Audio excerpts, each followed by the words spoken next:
자, 새로운 단어 5단원인데요. 이번 단원에서는 물질에 대해서 배워볼 텐데요. 자, 이번 단어는 물질의 종류에 대해서 어떤 종류로 나눌 수 있을지 알아보겠습니다. 자, 여러분 이 반지 보시면요. 자, 여기는 14K라고 적혀 있는데 여기에는 24K라고 적혀 있습니다. 둘 다 똑같이 금반지죠. 근데 이게 지금 무엇이 다를지 우리가 보통 24K가 금이 좀 더 많이 포함되었다 이렇게 얘기를 하는데요. 아, 그럼 이 금반지들은 섞인 것인가 이렇게 생각할 수가 있겠죠. 자, 그래서 이것에 대해서 뭐 섞여 있는지 아니면 순수하게 자기 혼자 있는 것인지 이런 식으로 해서 물질의 종류를 나눠보도록 하겠습니다. 자, 물질은 크게 두 가지로 나눌 수 있는데요. 순물질이랑 혼합물입니다. 자, 그럼 딱 느낌이 오시죠? 순물질은 순수합니다. 어떤 그냥 그 성격을 가진 애 혼자 있는 거고요. 이 순물질이 2개 이상, 자, 순물질이 2개 이상 섞여 있다. 이렇게 섞여 있으면 얘를 혼합물이라고 하는 거겠죠?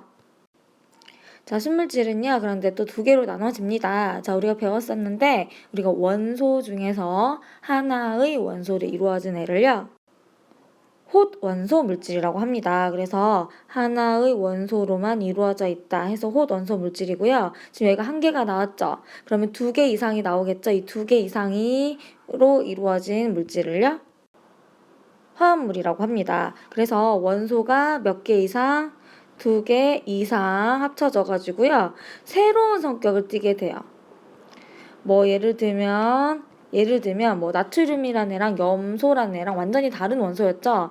둘이 합쳐져서 뭔가 새로운 물질을 만들었을 때 얘를 화합물이라고 하고, 나트륨, 염소, 자, 원소가 2개 이상이 섞였죠. 그렇기 때문에 또 화합물이라고 합니다. 그 대신에 원소가 하나로만 이루어져 있는 애들을 우리가 호돈소 물질이라고 하죠. 자, 이런 것들은 다 순물질, 순수한 이 물질에 해당하고요. 이런 것들이 2개 이상 그냥 섞여 있으면 혼합물이라고 하는데, 자, 그럼 여기서 여러분들이 헷갈리는 게 이 화합물이랑 혼합물의 차이가 조금 헷갈립니다. 자, 자세히 우리가 간단하게 얘기를 해보면요. 자, 화합물 같은 경우에는 원소 2개가 합쳐졌죠. 자, 예를 들면 A랑 B랑 이렇게 합쳐져 있으면요, 완전히 새로운 C라는 애로 탄생을 해요.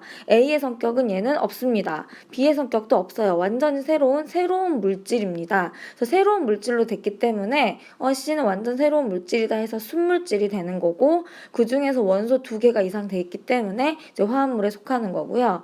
혼합물 같은 경우에는 순수한 물질이 2개 이상 섞였다 그랬죠. 예를 들면 A라는 물질이랑 B라는 물질이랑 섞이게 됩니다. 근데 문제는요, 섞이면 그대로 있게 돼요. 예를 들면 A라는 애는 그냥 A대로, B라는 애는 그냥 B대로 이렇게 섞여만 있는 거죠. 말 그대로. 이런 것들이 혼합물입니다. 대표적으로 우리가 이제 소금물 같은 게 있겠죠. 소금물은 그냥 물이랑 소금만 섞인 거지, 실제로 소금의 성격은 그대로, 물의 성격은 그대로 있잖아요. 그래서 이런 것들이 혼합물에 속한다고 할 수 있습니다. 대표적인 예를 여러 개 들어보겠는데요. 대표적으로 혼합물의 그 홑 원소 물질은요, 자, 다이아몬드가 있습니다. 다이아몬드는 탄소라는 거 기억나시죠? 이 탄소 하나로만 이루어져 있는 애가 다이아몬드거든요. 그래서 얘가 홑 원소 물질이라고 할 수 있습니다.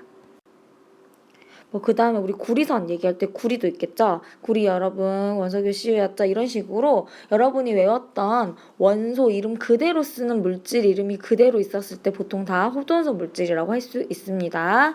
그 다음에 자, 화합물 같은 경우에는요, 화합물은 뭔가 섞여서 새로운 물질을 섞는다고 했죠. 대표적으로 아까 예를 잠깐 들었었는데, 나트륨이랑 염소랑 섞였을 때 염화 나트륨 이렇게, 자, 소금의 성질을 갖는 염화나트륨이 있다고 했었죠? 얘 같은 경우에 화합물이라고 할 수 있습니다. 나트륨이랑 염소랑 섞였는데요, 완전히 다른 염화나트륨으로 태어나거든요. 그래서 이런 것들이 화합물이라고 할 수 있고요. 또 대표적으로 물이 있습니다. 물, H2O라고 우리가 보통 물을 쓰는데, 물 안에 잠깐 보시면은 수소가 있고요, 산소가 있어요. 그러면 수소라는 애랑 산소라는 애랑 섞였는데, 수소는 여러분 불에 가까이 하면 팡 터지는 소리가 나는데 물에 가까이 하면 터지는 소리 안 나죠. 자, 산소, 우리가 숨 쉴 수 있게 하는데 물에서 숨 쉴 수 있나요? 그거 아니죠. 완전히 새로운, 수소랑 산소랑 섞이더니 완전히 새로운 애로 태어났죠. 그래서 대표적으로 얘가 화합물이라고 할 수 있습니다. 그 다음에 혼합물 같은 경우에는 그냥 섞여만 있는 경우인데요. 공기 안에 산소, 질소, 이산화탄소 다 있죠. 섞여만 있는 거죠. 그 다음에 합금. 자, 우리가 금속을 좀 뭐 강화시키거나 아니면 어떤 우리가 필요에 맞추어서 우리가 이렇게 금속을 약간 섞어서 적당히 섞어서 뭐 부드럽게 한다던가 더 딱딱하게 한다던가 할 수 있거든요. 이런 것들을 합금이라고 합니다. 뭐 그 다음에 우리 보통 먹는 과일 주스 이런 것들도 다 혼합물에 속한다고 할 수 있겠죠. 자, 어떤 컵에요. 이렇게 뭐가 채워져 있어요. 근데 하나는 깨끗한 물이고요. 하나는 소금물이래요. 여러분 그냥 눈으로만 보고는 절대 확인할 수 없죠. 맛을 봐야 되죠. 자, 어떤 미지의 물체가 얘는 어떤 물질인가를 알 때 얘의 특성을 비교해봐서 알 수 있는데 얘만 가지는 고유한 특성, 얘만 가지는 고유한 특성 때문에 얘가 누구구나 이렇게 알 수 있는 것을 뭐라고 하냐면 이제부터 물질의 특성이라고 하겠습니다. 얘가 가지는 아주 고유한 성질이라고 할 수가 있겠죠. 그래서 대부분 뭐 밀도, 그 다음에 끓는 점, 여러분 뭐 물은 끓는 점이 100도지만 다른 액체들은 다르다는 거죠. 뭐 녹는 점, 그 다음에 뭐 용해도 이런 것들이 있는데 이 얘는요 앞으로 좀 배울 내용이니까 그냥 간단히 이런 것들이 있구나 정도로만 아시면 되겠습니다. 자, 그래서 이거 같은 경우에는요, 일부러 철 같은 경우에 크롬이랑 니켈 섞은 거죠. 일부러 혼합물을 이렇게 섞어가지고 순물질을 지금 두 개에서 섞은 거죠. 혼합물로 만들어서 뭐 이용하기도 하고요. 자, 이 같은 경우에는 원래 기존의 혼합물이죠. 근데 여기서 일부러 얘 특성을 이용해서 순물질인 산소를 빼내는 거예요. 그래서 뭐 의료용, 그 다음에 용접용 등으로 이용할 수가 있죠. 그래서 그 고유의 특성을 가지고 빼낼 수도 있고 섞을 수도 있고 할 수가 있다. 자, 이 정도를 알아두시면 되겠고요. 우리가 순물질, 뭐 호돈소 물질이랑 그 다음에 화합물, 혼합물 이런 것들은 수업 시간에 조금 더 우리가 분리해 보도록 하겠습니다. 자, 그래서 순물질, 우리가 물질을 구분했었죠. 뭐 순물질, 그다음 혼합물 이런 것들을 구분하실 수 있으시면 되겠고요. 자, 이제부터 물질의 특성에 대해서 배울 건데 물질의 특성이 무엇인지에 대해서 알아두시면 되겠습니다. 여기까지입니다. 수고하셨습니다.